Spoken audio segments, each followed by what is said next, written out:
Hai apa khabar semua, sempat jumpa lagi bersama saya. Okey, pada kali ni saya nak share pengalaman saya buat tempat menyimpan 3 dalam 1 cut off machine, TIG dengan MIG. Kali ni lah dia. Tapi yang paling penting, tempat simpan ni adalah paling murah Ini kos dia semua ada RM30 sahaja. Sebenarnya sebelum ni benda ni besar sepa Saya sepa situ. Dia memerlukan 2 batang besi. Sebatang panjang dia 20 kaki. So kita akan gunakan 2 batang, iaitu 40 kaki saja. Inilah dia. Tak ada baki Projek ni tak ada baki langsung besi tu habis licin. Kecil-kecil pun saya gunakan untuk support ni Yang paling penting kos dia cuma RM30 saja. Ini saiz dia agak lari sikit lah sebab asalnya nak tarik ke situ, nak freekan pada bahagian tong ni. Tapi saya salah kira dekat bahagian dia punya saiz tu, jadi dah terkecil sikit. Okey, ukuran dia ini ke sini 47 cm, sini ke sini 30 cm, sini ke sini 1 kaki. Satu kaki ni yang silap ni, kat sini yang silap.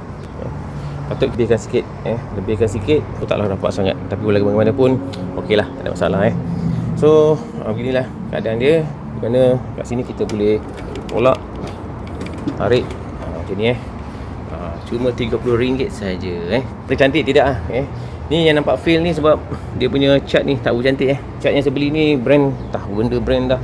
Bila saya pakai dia melekat-lekit.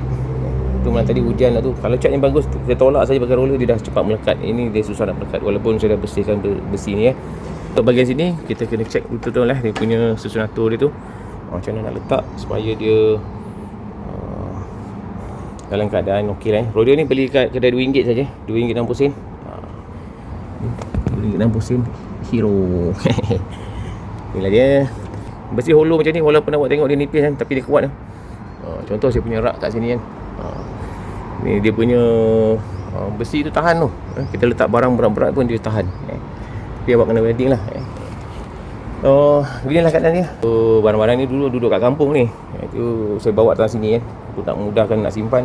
Saya buatlah rak macam ni Yang duduk rumah-rumah macam ni saiz agak kecil, macam mana nak simpan?